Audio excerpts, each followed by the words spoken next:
Barb from Contemporary Crafts. I thought I would talk to you about Get Organized Challenge Week 6 is Color Week.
Homework for this week. First, you need to gather together all those coloring agents. You need to decide on, and if needed, purchase the storage tools that will work for the way you craft for your coloring agents. Tiffany has some great options, but like I've said before throughout this challenge, you do not have to use totally Tiffany products to use the system that she organizes with. Gather all those coloring agents together by type and brand. The brand is really only important if you are brand loyal. Like, say for instance, you collect all the Tim Holtz coloring agents. You're probably going to want to have a Tim Holtz coloring agent inventory page so that you can see at a glance which colors and things you have. For any brand that you buy a lot of and like to get of, it's good to make the brand. But if you just pick up an ink and you're not likely to pick up more of those, or you don't care about getting all of them, you don't have to do it by brand. Create coloring sheets by color and by manufacturer if needed. Sort 3 containers of coloring agents. I'm going to stress here again, make sure your coloring agents are, your boxes for your coloring agents are a small size. Before I do mine, I'll show you what mine are in. Sort 2 more inches of paper if you have it. Sort another container of embellishments if you have it. She doesn't have it down, but you're free to add in sorting more photos if needed, or cataloging more tools if needed. You know, those are extras. You can add them in if you want, or if you're done with some of the other things, replace them. It kind of depends on how many coloring agents you have, whether you want to add those things in.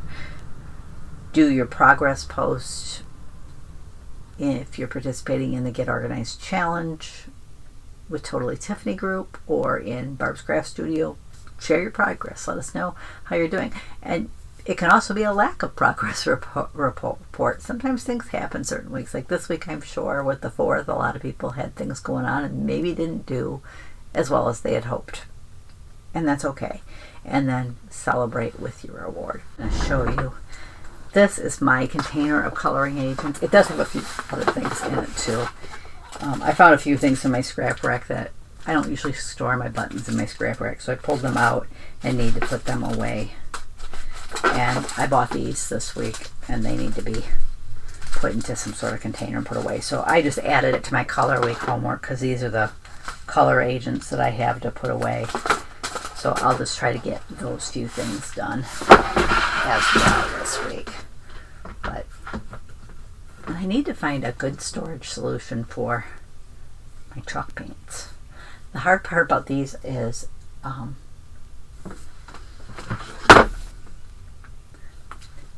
the bottles that I get, depending on the brand, the bottles are different sizes. So that happens with a lot of coloring agents. The ink pads are different sizes. The bottles are different sizes. So sometimes that's why maybe separating by brand is also important, because within the brand they're probably all this size, so they'd be easy to store together. But so it's just something to think about as you do it. This one contains my coloring agents. I know Tim Holtz supplies on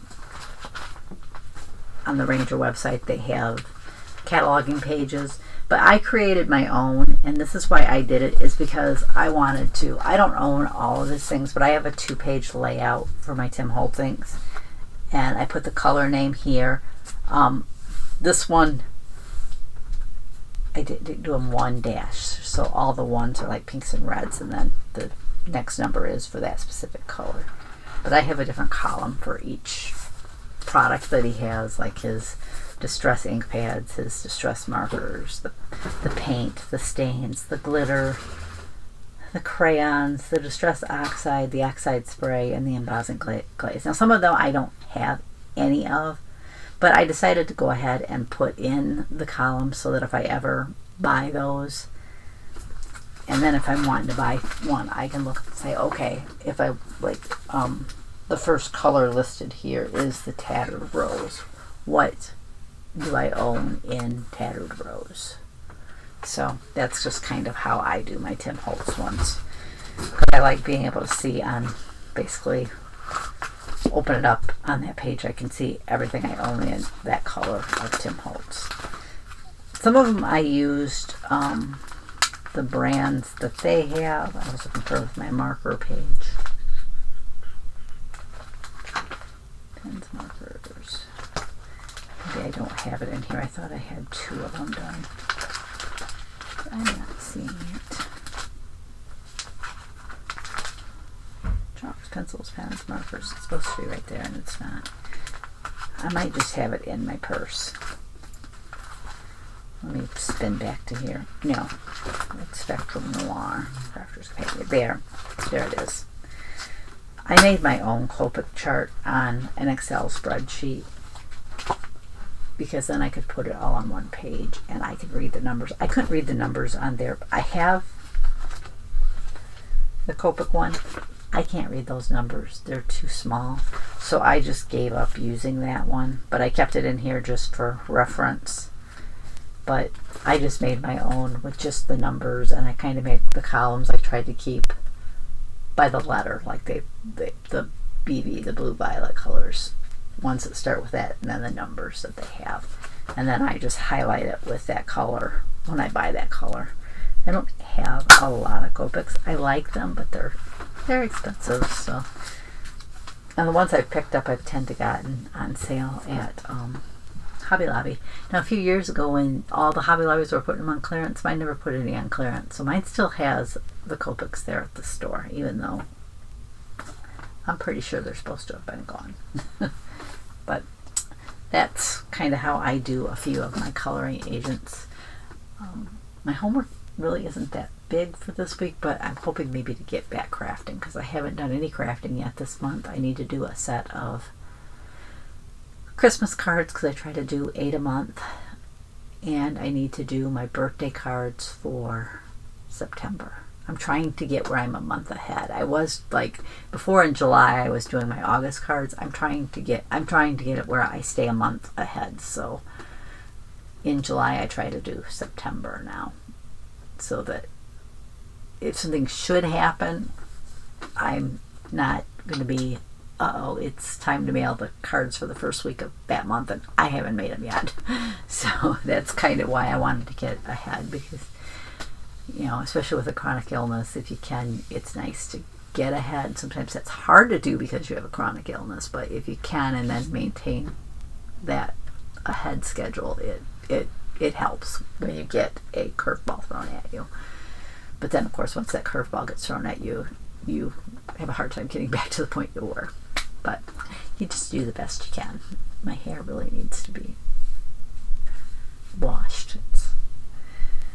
I was going to get up and do it this morning, and I ended up taking another nap as we were sitting there. And then I was playing with the cat. Ella is doing well. If you've been watching, we opened up the house yesterday so that she could go wherever she wanted, and she's explored some, but she mainly sticks to that room that we spend most of our time in. But anyways, thanks for joining me. I'll catch you next time.